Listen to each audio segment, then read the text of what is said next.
Ville portuaire de la province de l'Équateur, Mbandaka affiche depuis plus d'une décennie le visage d'un espace abandonné à son triste sort. Des routes défoncées ou quasi inexistantes, pas assez d'écoles viables ni d'hôpitaux de qualité, déficit d'énergie électrique et d'eau potable. Malgré cette affiche peu colorée du chef-lieu de la province de l'Équateur, l'espoir est né grâce à la vision du chef de l'État Félix Antoine Tshisekedi Tshilombo, celle d'améliorer les conditions de vie des populations par des travaux d'urgence.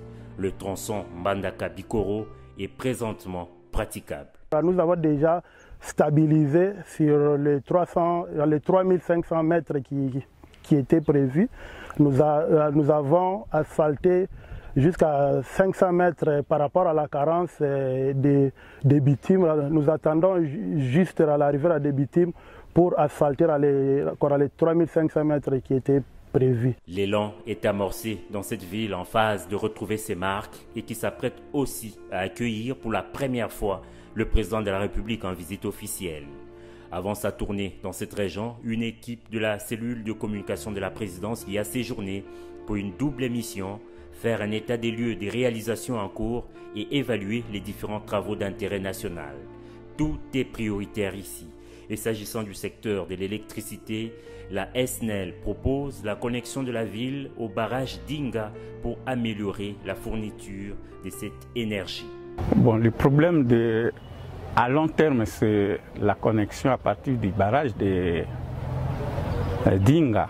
Parce qu'avec les groupes électrogènes, souvent il y a des problèmes liés aux pénuries de carburant. Chaque fois il y a carburant, comme maintenant, la rareté des carburants fait qu'on fonctionne un peu difficilement.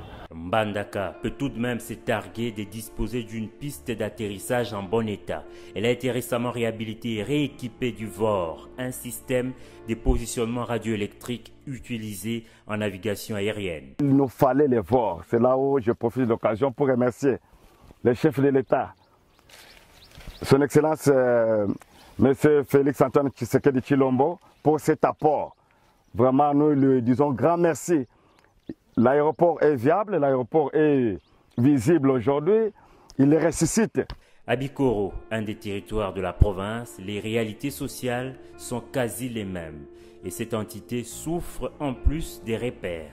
Toutes ces archives ont été emportées lors de l'incendie d'un bâtiment administratif. Et le bâtiment administratif de Bikoro a été incendié par la population. Il y a de cela à peu près un mois que nous avons perdu toutes les archives du territoire. Nous avons perdu le bâtiment administratif, les bureaux ont été pillés suite à un désordre. Et que nous attendons l'arrivée des chefs de l'État, de son arrivée, qui puissent nous aider enfin de réhabiliter ce bâtiment. Dans le secteur du transport, les motos-taxis règnent en maître, mais la ville de Mbandaka s'est vue tout de même dotée de quelques bus Transco pour faciliter la mobilité de la population. La visite prochaine et très attendue du chef de l'État donnera sans nul doute un coup d'accélérateur aux différents projets en cours et le gouverneur de province Bobo Boloko Bolumbu y travaille d'arrache-pied.